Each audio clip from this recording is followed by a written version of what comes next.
നിങ്ങളുടെ ശരീരം നശിപ്പിച്ചു കളയാനുള്ളതല്ല. നിങ്ങളുടെ ശരീരം, നിങ്ങളുടെ അവയവങ്ങൾ ഡ്രഗ്സ് ഉപയോഗിച്ചും പാപം ചെയ്തും പുകവലിച്ചും ഒന്നും നശിപ്പിച്ചു കളയാനുള്ളതല്ല. നിങ്ങളുടെ ശരീരം ദൈവത്തിൻ്റെ മന്ദിരമാണ്. എനിക്കൊന്ന് രൂപാന്തരപ്പെടണം. എൻ്റെ സ്വഭാവത്തിൽ, എൻ്റെ പ്രവൃത്തിയിൽ ഒരു വ്യത്യാസം ഉണ്ടാകണം. എനിക്ക് ചില അഡിക്ഷൻ അകത്തുനിന്ന് പുറത്തു വരണം. ചില പാപത്തിനകത്തുനിന്ന് എനിക്ക് പുറത്തു വരണം. ഞാൻ ഉറപ്പായും പറയുന്നു, നിങ്ങളൊന്ന് കരമുയർത്തി അതിനു വേണ്ടി ഒന്ന് ആഗ്രഹിച്ചാൽ പരിശുദ്ധാത്മാവ് നിങ്ങളെ അതിന് സഹായിക്കും. യേശു അതിന് നിങ്ങളെ സഹായിക്കും. ലഹരി പദാർത്ഥങ്ങൾ ഉപയോഗിക്കുവാനോ വിപണനം ചെയ്യുവാനോ ഞാൻ ആരെയും പ്രോത്സാഹിപ്പിക്കുകയില്ല. എന്റെ ജീവിതം ദൈവത്തിന്റെ ദാനവും എന്റെ ശരീരം അവിടുത്തെ കൈവേലയുമാകുന്നു.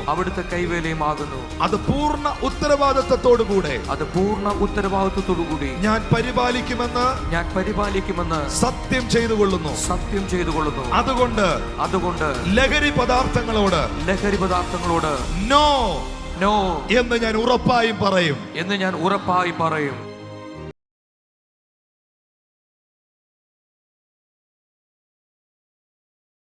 16-ാമത്തെ വയസ്സിലാണ് എനിക്ക് യേശുവിനെ അറിയാനുള്ള, അല്ലെങ്കിൽ യേശുവിനെ അനുഭവിക്കാനുള്ള ഭാഗ്യം എനിക്ക് ലഭിക്കുന്നത്.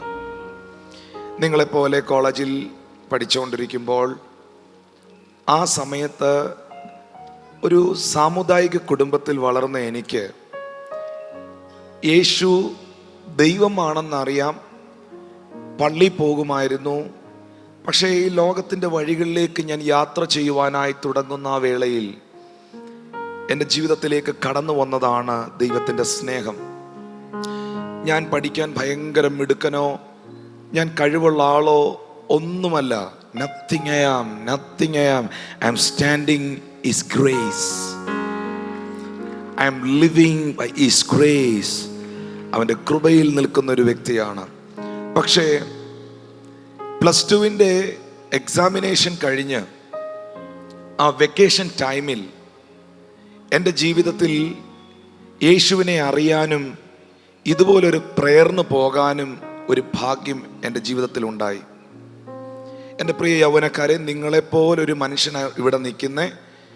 നമ്മുടെ ജീവിതത്തിൽ നമ്മളെപ്പോഴും ഒരു വഴിത്തിരിവ് ആഗ്രഹിക്കുന്ന ഒരു ടേണിംഗ് പോയിന്റ്. നമ്മൾ ചിന്തിക്കും, ഒരു നല്ല ജോലി കിട്ടുമ്പം അതിൻ്റെ ടേണിംഗ് പോയിന്റ് ആയിരിക്കും. ഒരു പുതിയ ബൈക്ക് മേടിച്ചാൽ അതിൻ്റെ ടേണിംഗ് പോയിന്റ് ആയിരിക്കും.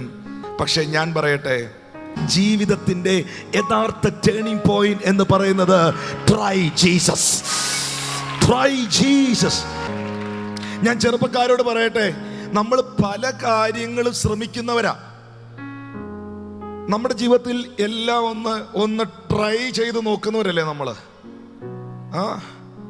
ജീവിതത്തിൽ ആരും ആദ്യം പുക വലിച്ചപ്പം 5 പാക്കറ്റ് സിഗരറ്റ് ഒന്നിച്ച് വലിച്ചില്ല.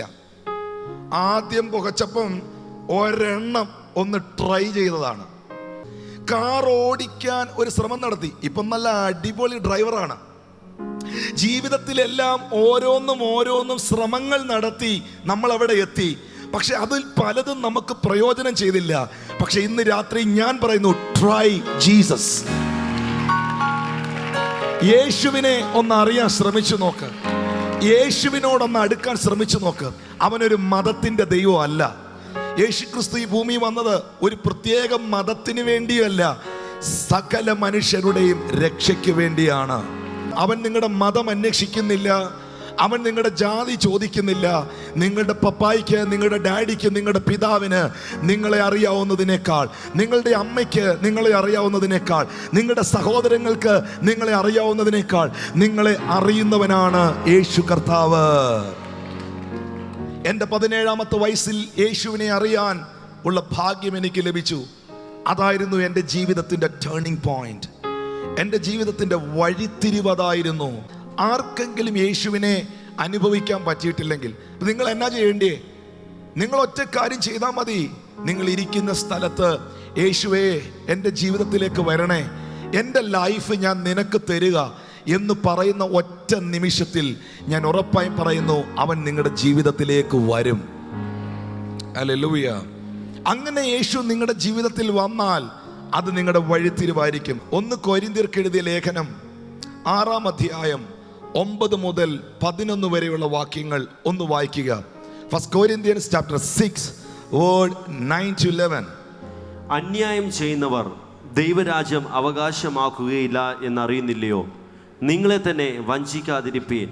ദുർനടപ്പുകാർ, വിഗ്രഹാരാധികൾ, വ്യഭിചാരികൾ, സ്വയഭോഗികൾ, പുരുഷകാമികൾ, കള്ളന്മാർ, അത്യാഗ്രഹികൾ, മദ്യപന്മാർ, വാവിഷ്ണക്കാർ, പിടിച്ചു പറിക്കാർ എന്നിവർ ദൈവരാജ്യം അവകാശമാക്കുകയില്ല. നിങ്ങളും ചിലർ ഈ വകക്കാരായിരുന്നു.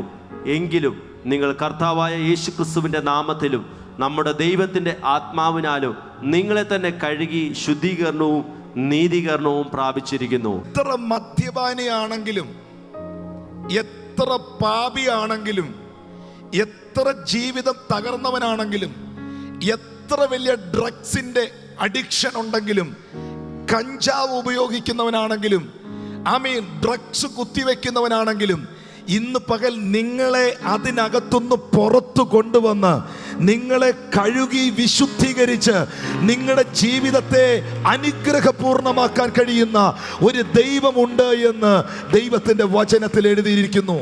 ഞങ്ങളും ഈ വകക്കാരായിരുന്നു, ലോകപ്രകാരം ജീവിച്ചവരായിരുന്നു. എന്നാൽ യേശു ക്രിസ്തുവിന്റെ രക്തത്താൽ അവൻ ഞങ്ങളെ കഴുകി, അവന്റെ നാമത്തിലുള്ള വിശ്വാസത്താൽ ഞങ്ങളെ നീതീകരിച്ചെന്ന ഉറപ്പുള്ളവർ കൈകൾ ഒന്ന് ഉയർത്തി കാണിക്കുമോ എന്നെ? Lift your hands and price him. ഇവിടെ എഴുതിയിരിക്കുന്നു, യേശു ക്രിസ്തുവിന്റെ നാമത്തിലും ദൈവത്തിന്റെ ആത്മാവിലും. ഞാൻ ചോദിക്കട്ടെ, നിങ്ങളുടെ ലൈഫിന് ഒരു ചേഞ്ച്, ഒരു മാറ്റം നിങ്ങൾ ആഗ്രഹിക്കുന്നുണ്ടെങ്കിൽ, ആഗ്രഹിക്കുന്നവരോട് ഞാൻ പറയാം, നിങ്ങളുടെ ജീവിതത്തെ പൂർണ്ണമായി മാറ്റുന്ന ഒരാള് ഈ ഭൂമിയിലുണ്ട്. ആ വ്യക്തിയുടെ പേര് ഹോളി സ്പിരിറ്റ്, ദൈവത്തിൻ്റെ ആത്മാവ് എന്നതാണ്. ത്രിയേക ദൈവം. ഇന്ന് ഈ ഭൂമിയിൽ ദൈവത്തിൻ്റെ പരിശുദ്ധാത്മാവുണ്ട്. ആ പരിശുദ്ധാത്മാവിന് മാത്രമേ നിങ്ങളെ രൂപാന്തരപ്പെടുത്താൻ കഴിയത്തുള്ളൂ.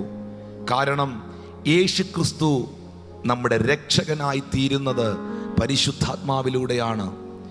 യേശുവിനെ നമുക്ക് വെളിപ്പെടുത്തി തരുന്നത് ദൈവത്തിൻ്റെ പരിശുദ്ധാത്മാവാണ്. ശരിയെയും തെറ്റിനെയും നമുക്ക് മനസ്സിലാക്കി തരുന്നത് ദൈവത്തിൻ്റെ പരിശുദ്ധാത്മാവാണ്. ആ പരിശുദ്ധാത്മാവ് നിങ്ങളുടെ മേൽ വന്നാൽ നമുക്ക് നമ്മളെ തന്നെ നിയന്ത്രിക്കാനൊന്നും പറ്റത്തില്ല.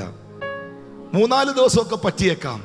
പക്ഷെ നിലനിൽക്കുന്ന ഒരു ജീവിതം, നിലനിൽക്കുന്ന ഒരു വിശുദ്ധി ജീവിതം, നിലനിൽക്കുന്ന ഒരു നന്മ നമ്മിൽ വെളിപ്പെടണമെങ്കിൽ നമ്മുടെ ലൈഫിൻ്റെ കൺട്രോൾ പരിശുദ്ധാത്മാവ് ഏറ്റെടുക്കണം. 1 കൊരിന്ത്യർ 3-ാം അധ്യായം 16-ാം വാക്യം ശ്രദ്ധിക്കുക. 1 Corinthians chapter 3 word 16. നിങ്ങൾ ദൈവത്തിൻ്റെ മന്ദിരമെന്നും ദൈവത്തിൻ്റെ ആത്മാവ് നിങ്ങളിൽ വസിക്കുന്നെന്നും നിങ്ങൾ അറിയുന്നില്ലയോ? നോക്കിയേ, നിങ്ങളുടെ ശരീരം നശിപ്പിച്ചു കളയാനുള്ളതല്ല.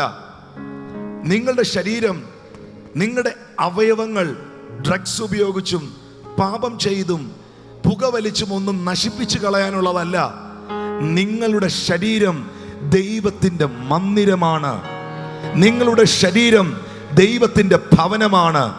ദൈവം വസിക്കുന്ന വീടാണ്. ആ ദൈവത്തിൻ്റെ മന്ദിരത്തെ നശിപ്പിക്കുവാൻ ദൈവം നമുക്ക് അനുവാദം തന്നിട്ടില്ല. ദൈവത്തിൻ്റെ ആത്മാവ് നിങ്ങളുടെ ശരീരം എന്ന മന്ദിരത്തിലേക്ക് വരുവാൻ നിങ്ങൾ അനുവദിച്ചാൽ പിന്നെ നിങ്ങളെ കൺട്രോൾ ചെയ്യുന്നത് നിങ്ങളുടെ ഫ്രണ്ട്സ് ആയിരിക്കത്തില്ല. നിങ്ങളെ കൺട്രോൾ ചെയ്യുന്നത് ഡ്രഗ്സ് ആയിരിക്കത്തില്ല. നിങ്ങളെ കൺട്രോൾ ചെയ്യുന്നത് ലിക്വർ ആയിരിക്കത്തില്ല. നിങ്ങളെ കൺട്രോൾ ചെയ്യുന്നത് ഈ ഭൂമിയിലെ ആരുമായിരിക്കത്തില്ല. നിങ്ങളുടെ ശരീരം എന്ന മന്ദിരത്തിൽ വസിക്കുന്ന ദൈവത്തിൻ്റെ ആത്മാവായിരിക്കും. മനുഷ്യർക്ക് അബദ്ധങ്ങൾ സംഭവിക്കാം. ആരും പൂർണ്ണരായി ഈ ഭൂമിയിലില്ല.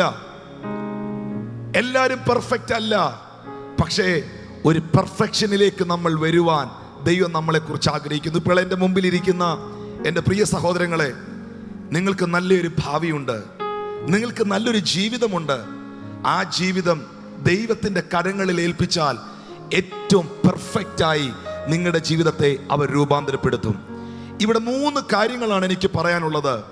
1, ദൈവത്തിൻ്റെ ആത്മാവിനാൽ അവൻ നമ്മെ വിശുദ്ധീകരിക്കുന്നു. നിങ്ങളിൽ ചിലരും ഈ വകക്കാരായിരുന്നു, വിഗ്രഹാരാധികളായിരുന്നു, സ്വയഭോഗികളായിരുന്നു, പുരുഷകാമികളായിരുന്നു, പാപം ചെയ്യുന്നവരായിരുന്നു, മദ്യപാനികളായിരുന്നു.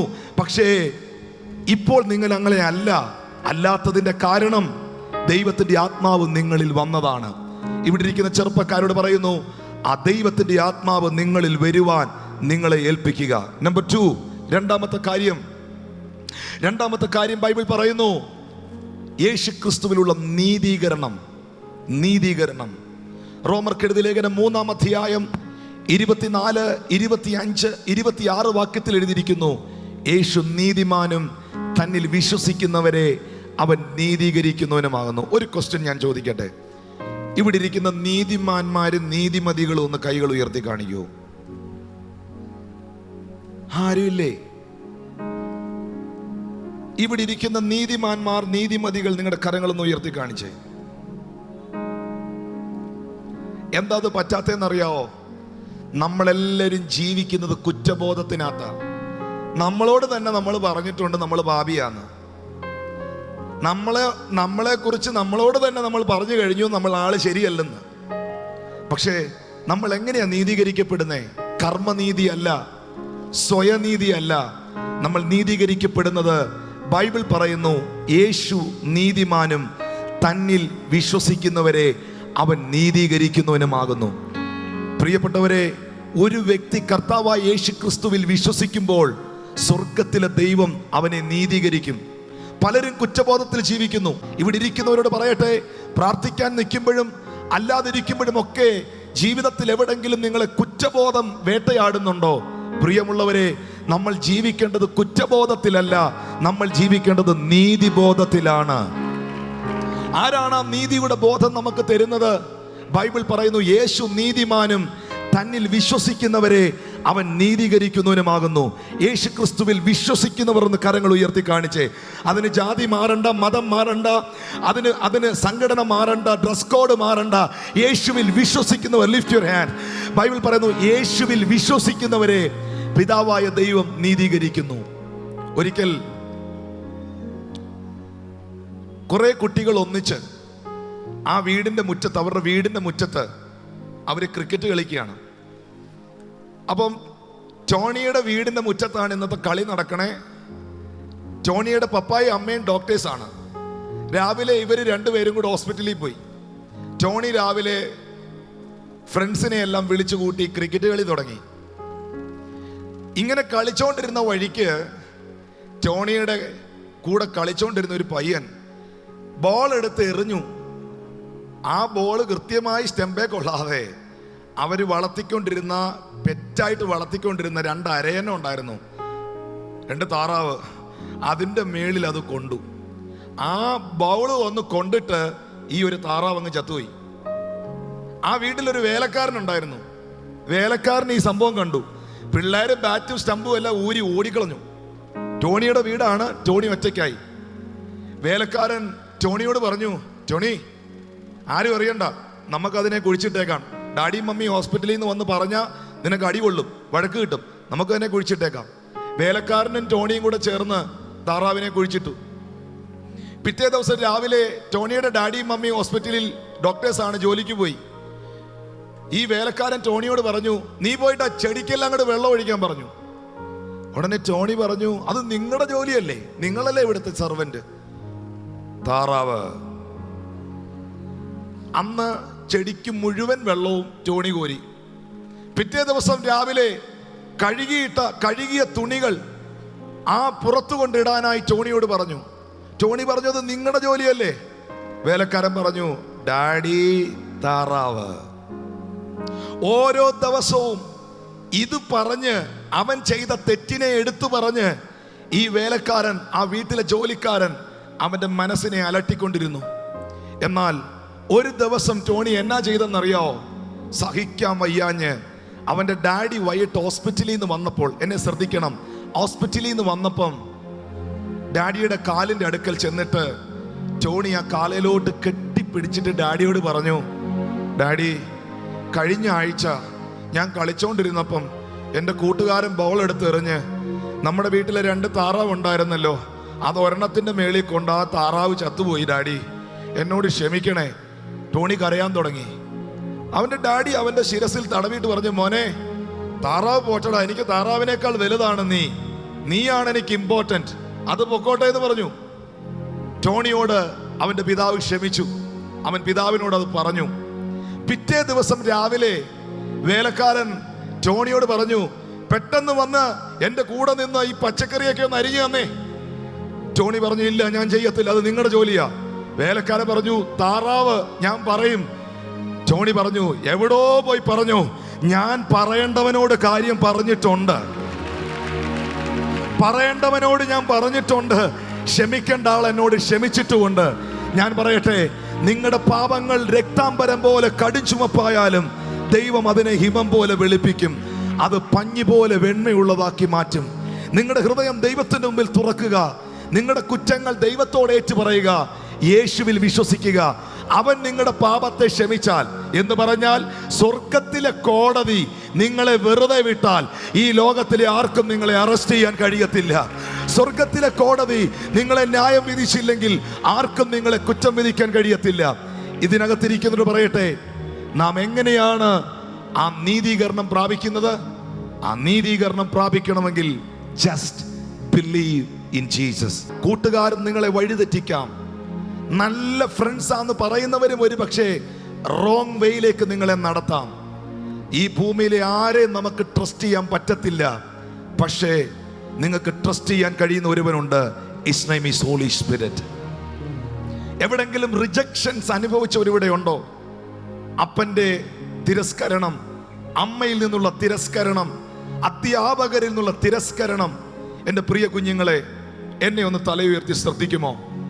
നിങ്ങളുടെ ജീവിതത്തിൽ എവിടെങ്കിലും ബഹുമാനിക്കപ്പെടേണ്ടടുത്ത് നിങ്ങൾ അപമാനിക്കപ്പെട്ടെങ്കിൽ, സ്വീകരിക്കപ്പെടേണ്ടടുത്ത് നിങ്ങൾ നിന്ദിക്കപ്പെട്ടെങ്കിൽ, നിങ്ങളെ ചേർത്തണച്ചു നിർത്തേണ്ട വ്യക്തികൾ നിങ്ങളെ ഒറ്റപ്പെടുത്തിയെങ്കിൽ, കുറ്റപ്പെടുത്തലുകൾ മാത്രം കേട്ടാണ് നിങ്ങൾ വളർന്നതെങ്കിൽ, ഞാൻ നിങ്ങളോടത് ചെയ്തവരോട് ഞാൻ അവരുടെ പേരിൽ നിങ്ങളോട് ക്ഷമ ചോദിക്കുക.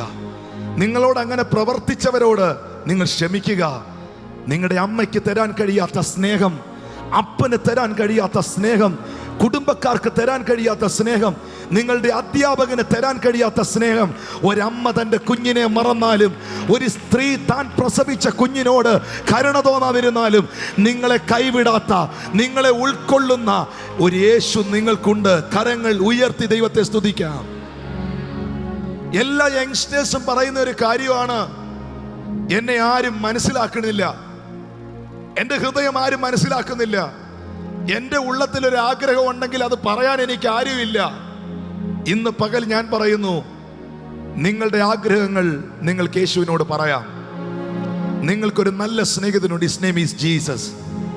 ലോക വഴികളിൽ ജീവിച്ച നിങ്ങളും ഈ വകക്കാരായിരുന്നു. പക്ഷേ ഇവയിൽ നിന്നൊക്കെയും കർത്താവായ യേശു ക്രിസ്തുവിൻ്റെ നാമത്തിലും നമ്മുടെ ദൈവത്തിൻ്റെ ആത്മാവിനാലും നിങ്ങളെ തന്നെ കഴുകി ശുദ്ധീകരണവും നീതീകരണവും പ്രാപിച്ചിരിക്കുന്നു.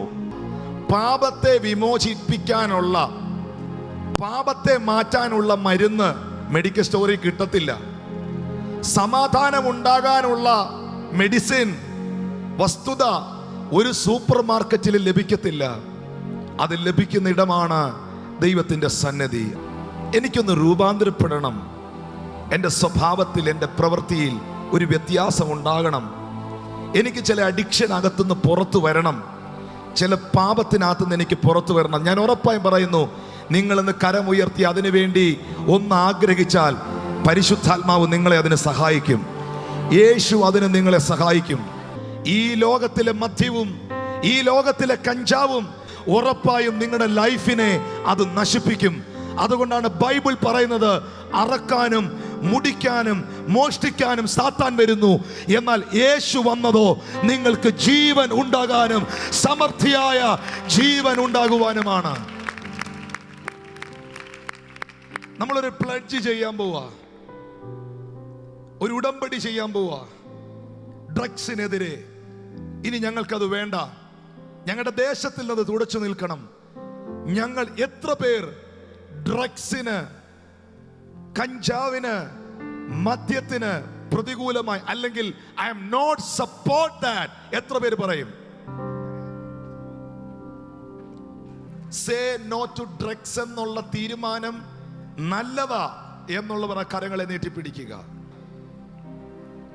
Are you ready?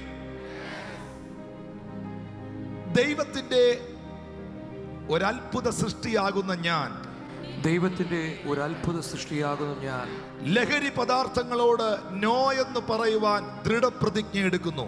ലഹരി പദാർത്ഥങ്ങളോട് നോ എന്ന് പറയുവാൻ ദൃഢപ്രതിജ്ഞ എടുക്കുന്നു. ലഹരി പദാർത്ഥങ്ങളോടുള്ള ആസക്തി, ലഹരി പദാർത്ഥങ്ങളോടുള്ള ആസക്തി ഒരു രോഗമാണെന്നും ഒരു രോഗമാണെന്നും അത് ചികിത്സായോഗ്യമെങ്കിലും അത് ചികിത്സായോഗ്യമെങ്കിലും ഗുരുതരവും ശാരീരികവും മാനസികവുമായ അസ്വസ്ഥതകൾ ഉണ്ടാക്കുകയും എന്റെ കുടുംബത്തിനും സമൂഹത്തിനും എന്റെ സമപ്രായക്കാർക്കും വേദനാജനകമായ അവസ്ഥ ഉണ്ടാക്കുകയും ചെയ്യുമെന്ന് ഞാൻ അറിയുന്നു. ഈ ലഹരി വിരുദ്ധ മുന്നേറ്റത്തെ പിന്തുണയ്ക്കുന്നതിന് ഞാൻ ദൃഢ തീരുമാനമെടുക്കുകയും എന്റെ പ്രവർത്തികളിലൂടെ മറ്റുള്ളവർക്ക് ഒരു മാതൃകയായി നിന്നുകൊണ്ട് അവരെ ബോധവൽക്കരിക്കുകയും ചെയ്യും. ലഹരി പദാർത്ഥങ്ങൾ ഉപയോഗിക്കുവാനോ വിപണനം ചെയ്യുവാനോ ഞാൻ ആരെയും പ്രോത്സാഹിപ്പിക്കുകയില്ല. എന്റെ ജീവിതം ദൈവത്തിന്റെ ദാനവും എന്റെ ശരീരം അവിടുത്തെ കൈവേലയുമാകുന്നു. അത് പൂർണ്ണ ഉത്തരവാദിത്വത്തോടുകൂടി ഞാൻ പരിപാലിക്കുമെന്ന് സത്യം ചെയ്തുകൊള്ളുന്നു. അതുകൊണ്ട് ലഹരി പദാർത്ഥങ്ങളോട് നോ എന്ന് ഞാൻ ഉറപ്പായും പറയും. God bless you.